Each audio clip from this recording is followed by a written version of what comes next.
ഇപ്പോൾ ഈ റിവ്യൂ ബോംബിങ്ങുമായി ബന്ധപ്പെട്ട് ഇപ്പോൾ ഫിലിം ചേംബർ ഒരു യോഗം വിളിച്ചിരിക്കുകയാണ്. ഒരു ലേന ചർച്ചയുണ്ട് ആലുവയിൽ വെച്ച്. ആരുമായിട്ടാണോ? ആരെങ്കിലും ഒക്കെ ആയിട്ട് കുറെ ഉണ്ടല്ലോ. റിവ്യൂവേഴ്സ് കാരണമാണ് സിനിമ നശിപ്പിക്കപ്പെടുന്നത് എന്നുള്ള രീതിയിലേക്ക്. തോന്നിയ ദിവസം പറയരുത് മോനെ, മോനൊരു അണ്ടർസ്റ്റാൻഡിങ് വേണം. സിനിമക്കാരെയും സിനിമയും എല്ലാം വെല്ലുവിളിക്കുന്ന ഒരു ലെവലിലേക്ക് പോയി കഴിയുമ്പോൾ തീർച്ചയായിട്ടും നമ്മൾ റിയാക്ട് ചെയ്യും. ഇത് പോലീസ് കേസാവും, ഞാൻ കേസ് കൊടുക്കാൻ പോവാ. നിനക്ക് ചെവുത്തില്ലെന്ന് പറഞ്ഞ് നീ കേസ് കൊടുക്കൂ? അനിയാ പോ. ഇത് പാടെ നിരോധിക്കണം എന്നുള്ള ലെവലിലുള്ള there should be some decorum. അവന്റെ കച്ചവടം നിർത്തിയാലല്ലാതെ എനിക്ക് മനസമാധാനം ഉണ്ടാവില്ല എന്റെ രമണ. അശ്വന്തിനെ വിളിച്ചിട്ട് വധഭീഷണി മുഴക്കുകയും തല്ലുകയും പറയുന്ന സിനിമാക്കാരോട് എനിക്ക് പറയുന്നത് അതും ശുദ്ധ പോക്കത്തരം തന്നെയാണ്. നീ അവന്മാരെ നാട് കാണിക്കാൻ വിളി, എന്നിട്ട് നമുക്ക് ഇവിടെ ഇടിക്കാം അവന്മാരെ. നമ്മൾ ആക്സെപ്റ്റ് ചെയ്യുന്നു ഇത്തരം, ഞാൻ പൂർണ്ണമായി ആക്സെപ്റ്റ് ചെയ്യുന്നു ഇത്തരം ക്രിറ്റിസിസത്തിനെ നമ്മൾ വെൽക്കം ചെയ്തേ പറ്റൂ. കാര്യമൊക്കെ ശരിയാ, ഞാനൊന്ന് ആലോചിക്കട്ടെ. ഒരു റിവ്യൂവർ ഒരു നെഗറ്റീവ് റിവ്യൂ പറഞ്ഞതെന്ന് വെച്ച് ഇത് സംഭവിക്കാനൊന്നും പോകുന്നില്ല. അത് ശരിയാ.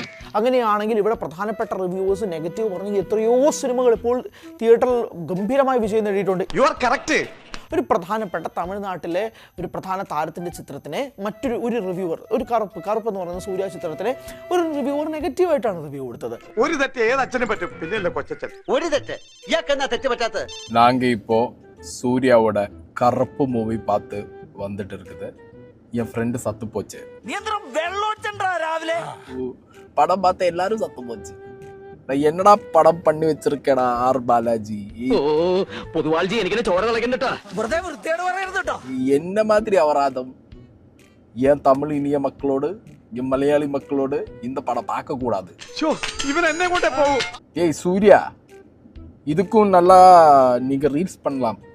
இந்த மாதிரி அபராதங்களை போய் பண்ணக்கூடாது. ഒന്ന് നിർത്ത്. എന്നിട്ട് എന്താണ് സംഭവിക്കുന്നത്? കറുപ്പ് ഇപ്പോൾ 200 കോടിയും കഴിഞ്ഞ് മുന്നോട്ട് പോയിക്കൊണ്ടിരിക്കുകയാണ്. തിയേറ്റേഴ്സിൽ ഗംഭീരമായി ഓടിക്കൊണ്ടിരിക്കുന്നു. ഇനി എങ്ങനാ കാര്യങ്ങളൊക്കെ? ഞാൻ നാട് വിട്ടാലോ എന്ന് ആലോചിക്കുക. ഇങ്ങനെ തൊട്ടതിനും പിടിച്ചതിനും ഒക്കെ നാട് വിടാൻ തുടങ്ങിയാൽ ജീവിതകാലം മുഴുവൻ നീ ഒരു ടൂറിലായിരിക്കും. റിവ്യൂവേഴ്സിന്റെ ഭാഗത്ത് നിന്ന് അവർ പറയുന്നത്, എല്ലാവരും പറയുന്നത് പേഴ്സണൽ ഒപ്പീനിയൻ ആണ്. ആ ഒപ്പീനിയൻ അവരവരുടെ രീതിയിൽ പറയും. അതുകൊണ്ട് സൂക്ഷിച്ചും കണ്ടും ഒക്കെ ഇടപെട്ടാ കൊള്ളാം. ഞാൻ പോട്ടെ.